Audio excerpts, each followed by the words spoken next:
Saat ini, ajaran dan paham Wahabi sudah menyebar kemana-mana, khususnya di media sosial. Jika dibuka di pencarian Google Search misalnya, maka akan muncul sederet informasi yang tersaji secara masif, melampaui informasi ajaran dan paham mainstream keagamaan yang sudah mapan. Tatanan kehidupan sosial dan doktrin keagamaan yang telah dibangun secara budaya, mulai dari Wali Songo, bisa ambruk jika tidak diantisipasi secara militan. Oleh karena itu, dalam pembahasan ini akan dipresentasikan ajaran mereka dan selanjutnya akan diberi tanggapannya.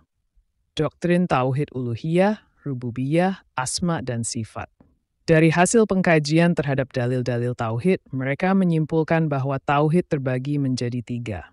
Tauhid Rububiyah, Tauhid Uluhiyah, dan Tauhid Al-Asma was Sifat. Sebelumnya, istilah ini tergolong asing di telinga kaum muslimin Indonesia, meskipun konsep Tauhid sudah mereka pahami dengan sangat baik dalam ajaran Ahlus Sunnah wal Jamaah, Asy'ariyah Maturidiyah. Tauhid Rububiyah adalah menauhidkan Allah dengan tegas bahwa Allah Ta'ala adalah Rabb, Raja, dan pencipta semua makhluk, dan Allah lah yang mengatur dan mengubah keadaan mereka. Lihat Al-Jadih Kitab Tauhid. Tauhid Uluhiyah adalah menauhidkan Allah dalam segala bentuk peribadahan, baik yang zahir maupun batin. Tauhid Al-Asma was Sifat adalah menauhidkan Allah Ta'ala dalam penetapan nama dan sifat Allah, yaitu sesuai dengan yang ia tetapkan bagi dirinya dalam Al-Quran dan hadits Rasulullah SAW, dan menafikan nama dan sifat yang Allah nafikan dari dirinya, dengan tanpa tahrif, tanpa ta'thil, dan tanpa takyif. Konsep ajaran di atas berdasarkan pendapat panutan utama Wahabi, yaitu Ibnu Taimiyah yang hidup pada abad ke-8 Hijriah. Segelas, efisitesmis, self-numberguhit meritiga atwer forwardais, jauh. Karena setiap muslim memang wajib meyakini seluruh yang terkandung dalam makna ketiga pembagian tersebut.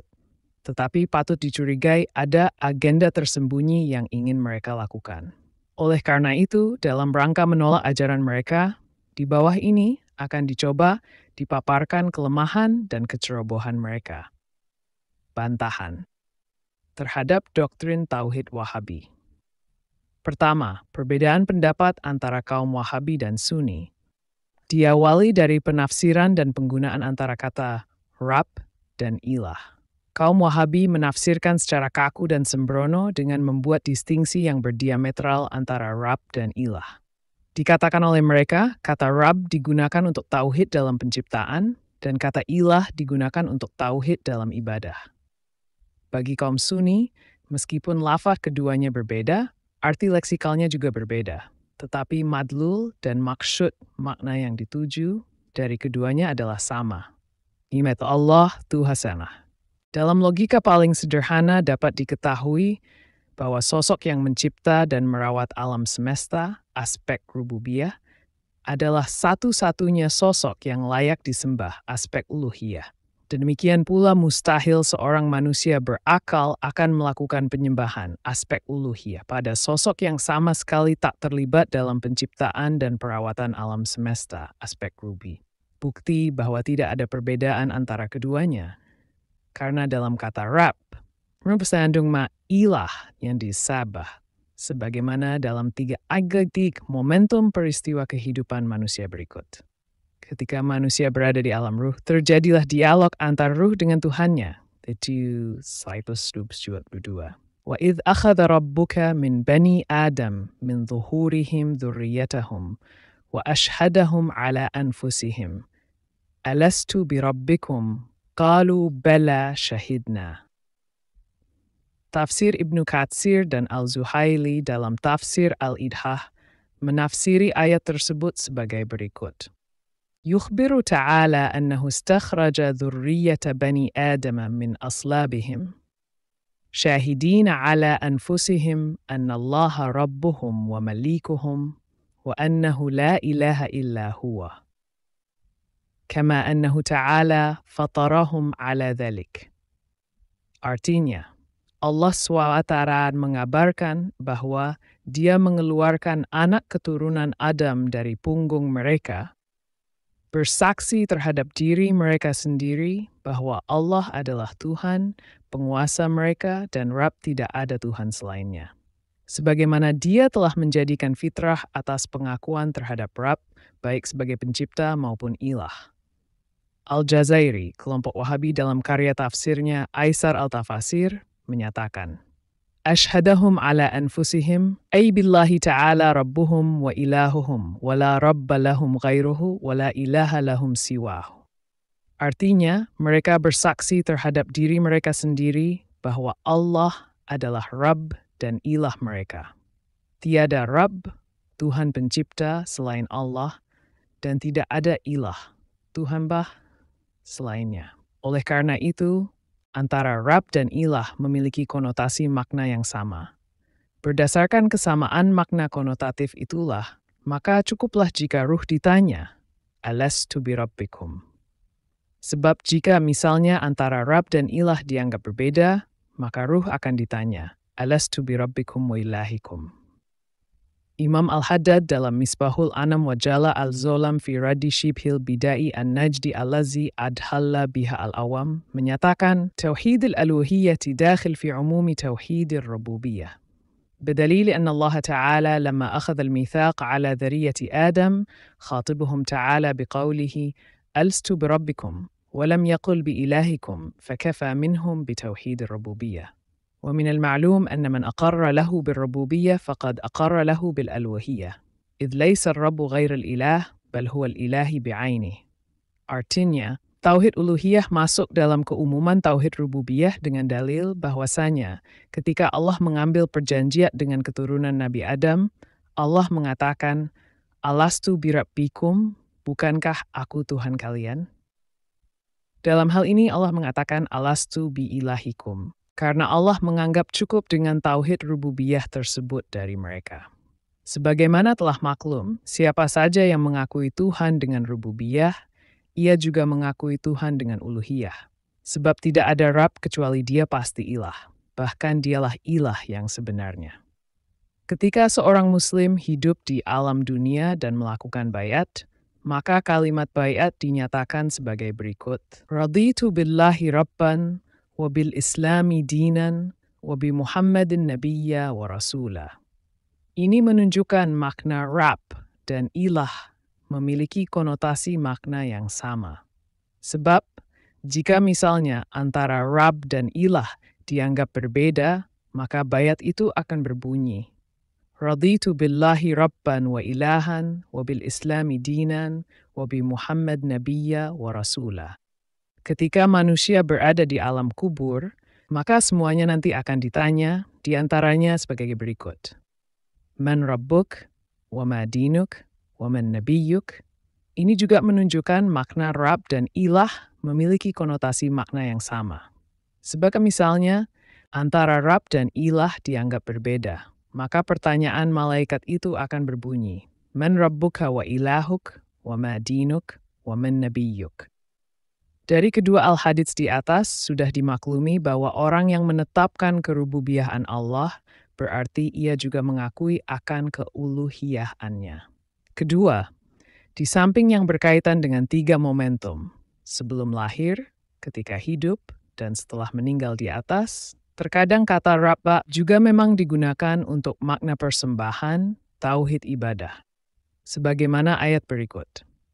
Al-Baqarah, 20 ayat, dan Qasr al-Hijr, Ya ayyuhan nasu a'budu rabbakum walladhi khalaqakum walladhina min qablikum la'allakum tattaqun wa'bud rabbaka hatta ya'tiyakal yaqin. Kedua ayat di atas berkaitan dengan perintah beribadah kepada Rabb. Qas al-Isra yurpertiu wa qada rabbuka alla ta'budu illa iyyahu wa bil walidain ihsanan. Ayat di atas berkaitan dengan perintah untuk beribadah kepada Rabb dan berbuat baik kepada kedua orang tua. Al-Isra, Dubzian wa minal layli fatahajjad bihi nafilatan laka. Asa an yab'athaka rabbuka maqaman mahmudan. Ayat di atas berkaitan dengan perintah menggunakan sebagian waktu malam untuk beribadah kepada Rabb. Asal Araf, numami numfa. Inna alladhina inda rabbika la yastakbiruna an ibadatihi wa yusabbihunahu wa lahu yasjudun.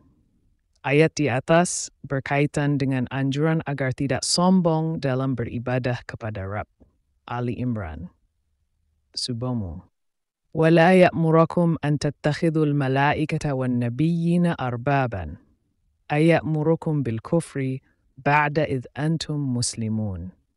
Ayat di atas berkaitan agar orang-orang musyrik tidak menjadikan para malaikat dan pada nabi sebagai Rabb di samping Allah. Kata Rabb dengan makna ibadah Qas al-Anbiya. واسمعي لو كان فيهما آلهة إلا الله لفسدتا فسبحان الله رب العرش عما يصفون. Ayat di atas menunjuk had ilah, tapi berkaitan dengan makna penciptaan tauhid rububiyah. Andaikan di langit dan bumi ada Tuhan, pencipta selain Allah, niscaya alam ini akan rusak. Dalam hadits mutawatir, Nabi Muhammad SAW bersabda, Umirtu an uqatilan nasa hatta yashhadu an la ilaha illallah wa anna Muhammadan Rasulullah. Artinya, aku diperintahkan memerangi manusia hingga mereka bersaksi bahwa tidak ada Tuhan selain Allah dan sesungguhnya Nabi Muhammad utusan Allah. Bukhari dan lainnya. Sesuai hadits tersebut, seseorang dinilai beriman dan selamat dari peperangan melawan Rasulullah SAW jika sudah bersaksi tidak ada Tuhilah selain Allah. Nabi Muhammad SAW tidak melanjutkan dengan tidak ada Rabb kecuali Allah. Ini menunjukkan bahwa tauhid rububiyah dan tauhid uluhiyah merupakan satu kesatuan yang tidak terpisah. Ketiga, bukti lain, ketika Firaun mengaku sebagai Tuhan, kedua kata Rabb dan Ilah itu sama-sama digunakan dengan nesna yang sama, sebagaimana pada ayat berikut. Pada Qas Al-Kasyah, dan kata Ilah. Wa qala Fir'aun, Ya ayyuhal mala' ma alimtu lakum min ilahin ghairi. Pada Qas Wabsnul Member, Firaun menggunakan kata Rabb, faqala ana rabbukumul a'la. Kesimpulannya, kata Rabb dan Ilah digunakan untuk konotasi makna yang sama. Bisa dipakai untuk makna penciptaan, tauhid rububiyah, persembahan, tauhid ibadah. Keempat, kaum Wahabi tetap ngotot bahwa antara Rabb dan Ilah memiliki perbedaan, baik pada arti maupun penggunaannya. Buktinya dalam surat An-Nas jelas disebutkan secara sendiri-sendiri. Kata bi Rabbin Nas untuk tauhid rububiyah, dan ilahin nas untuk tauhid uluhiyah. Jika makna keduanya sama, kenapa harus disebutkan secara sendiri-sendiri? Untuk menanggapi pernyataan di atas, jika kaum Wahabi tetap ngotot bahwa antara Rabb dan Ilah memiliki perbedaan berdasarkan surat An-Nas, kita balik bertanya. Berdasarkan surat An-Nas, kenapa tauhid mereka hanya dua, rububiyah dan uluhiyah? Kenapa mereka tidak memasukkan ayat kedua sebagai salah satu klasifikasi tauhid dan menjadi tauhid mulkiyah? Biasanya mereka mengatakan bahwa tauhid mulkiyah masuk dalam kategori tauhid rububiyah. Karena mulkiyah berkaitan dengan pengaturan alam, tidak ada kaitan dengan persembahan tauhid uluhiyah. Tanggap tercitas nyebrace malitus. Mereka konsisten tetap tenyihi. Di satu sisi mengatakan masing-masing kata memiliki makna yang berbeda antara Rabb, Malik, dan Ilah. Tetapi di sisi lain mereka menyamakan dan memasukkan tauhid mulkiyah ayat kedua ke dalam kategori tauhid rububiyah ayat pertama. Gumam kita dalam hati, kira-kira salipan di mana ya? Kelima, ayat-ayat yang menjadi dasar dari kaum Wahabi tentang konsep tauhid rububiyah adalah yang isinya sepadan dengan Az-Zukhruf. Ayat 87 berikut. وَلَئِنْ سَأَلْتَهُمْ مَنْ خَلَقَهُمْ لِيَقُولُنَّ اللَّهُ وَلَئِنْ سَأَلَتْهُمْ مَنْ خَلَقَ السَّمَاوَاتِ وَالْأَرْضِ وَسَخَّرَ الشَّمْسَ وَالْقَمَرَ لِيَقُولُنَّ اللَّهُ. Ayat di atas adalah dasar kaum Wahabi tentang konsep tauhid rububiyah, bahwa jika engkau bertanya kepada mereka, siapakah yang menciptakan mereka? Niscaya mereka menjawab, Allah. Mereka menyimpulkan bahwa kaum musyrik Arab beriman dengan tauhid rububiyah. Maksud ayat di atas adalah orang-orang kafir mengakui Allah sebagai pencipta langit dan bumi adalah pengakuan yang hanya di lidah saja. Bukan berarti mereka sebagai orang-orang ahli tauhid yang mengesahkan Allah. Terbukti bahwa mereka menyekutukan Allah, mengakui adanya Tuhan yang berhak disembah selain Allah. Selain itu, mana logikanya ada orang musyrik yang disebut bertauhid? Bukankah ini sama dengan pernyataan mana ada orang ateis yang bertuhan? Konsep Ibn Taimiyah yang mengatakan bahwa orang-orang kafir sebenarnya mengakui tauhid rububiyah akan semakin fatal apabila kita memperhatikan pengakuan orang-orang dijelaskan dalam Al-Quran Al-Karim. Al-Syu'ara 97-12. Tallahi in kunna lafi dhalalin mubin idh nusawwikum bi rabbil alamin. Artinya, demi Allah, sungguh kita dahulu di dunia dalam kesesatan yang nyata, konteks simam dengan Tuhan semesta. Ayat tersebut menceritakan tentang penyesalan orang-orang kafir di akhirat dan pengakuan mereka yang tidak mengakui tauhid rububiyah dengan menjadikan berhala-berhala sebagai arbab, Tuhan-Tuhan. Keenam, apabila pembagian tauhid menjadi 3 tersebut batil, lalu apa makna yang tersembunyi di balik pembagian tauhid menjadi 3 tersebut? Tanggapan kita apabila diteliti dengan seksama, di balik pembagian tersebut mereka mempunyai tujuan, bahwa praktek-praktek seperti tawasul, tabaruk, ziarah kubur dalala yang menjadi tradisi dan dianjurkan sejak Nabi Muhammad SAW termasuk bentuk kesirikan dan kekufuran. Untuk menjustifikasi pendapat ini, Ibnu Taimiyah menggagas pembagian tauhid menjadi 3, antara lain tauhid rububiyah dan tauhid uluhiyah. Berkaitan dengan teks-teks mutasyabihat dalam Al-Quran yang menyangkut nama-nama Allah dan sifat-sifatnya, Ibnu Taimiyah mengikuti musyabihah yang mengartikan teks-teks tersebut secara literal.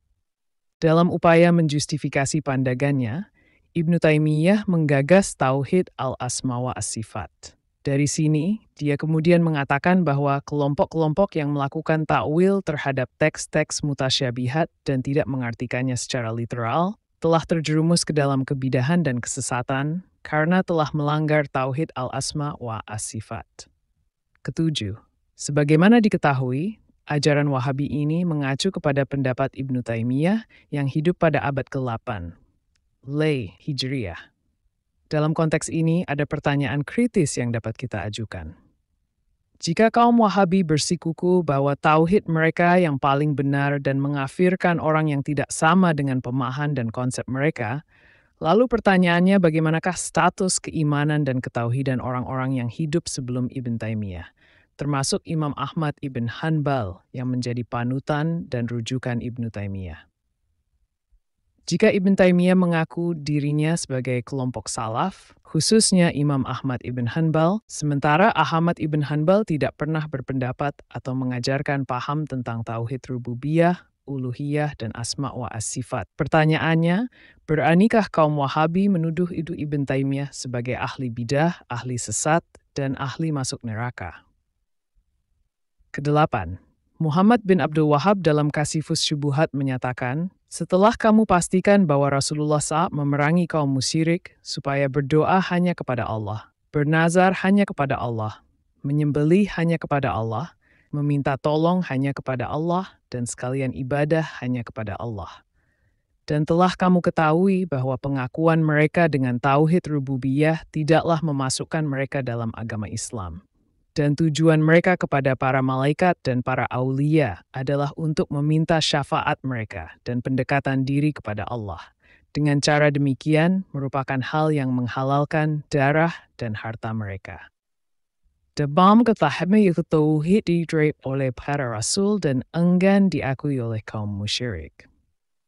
Ada 2 penyimpangan dari pernyataan Ibnu Abdul Wahab di atas, bahwa mengucapkan 2 kalimat syahadat itu tidak cukup untuk menjadi muslim. Muslim yang bertauhid rububiyah saja dianggap musyrik dan halal darahnya. Dua poin ini menjadikan pengikuti Salafi Wahabi menjadi intoleran pada saudaranya sesama Muslim dari luar kelompoknya. Dari pembagian rububiyah dan uluhiyah ini pula, muncullah teologi takfiri, yaitu mengafirkan sesama Muslim serta menganggap syirik semua Muslim kecuali dirinya. Padahal, kata Rabb, rububiyah dan ilah uluhiyah adalah satu entitas yang merupakan satu kata sinonim muradif. Kesembilan, sikap dan pandangan Hadratus Syekh Kaur Asy'ari tentang Salafi Wahabi yang tertuang dalam kitab beliau Risalah Ahlus Sunnah wal Jamaah sebagai berikut. وَمِنْهُمْ فِرْقَةٌ يَتَّبِعُونَ رَأْيَ مُحَمَّدْ عَبْدُهُ وَرَشِيدُ رِضَى وَيَأْخُذُونَ مِنْ بِدْعَةِ محمد بن عبد الوهاب الندي وأحمد بن تيمية وتلميذيه.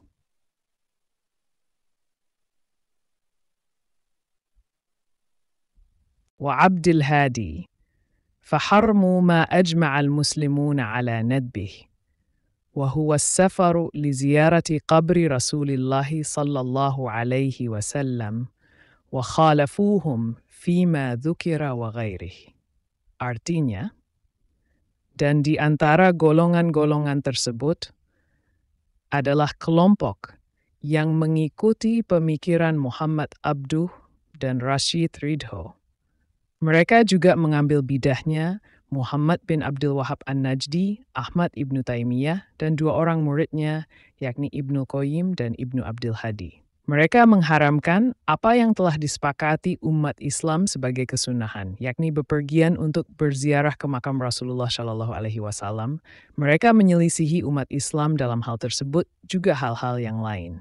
Referensi Al-Jazairi, Tafsir Aisarut Tafasir Lil Jazairi, Juz 2, Hal 171.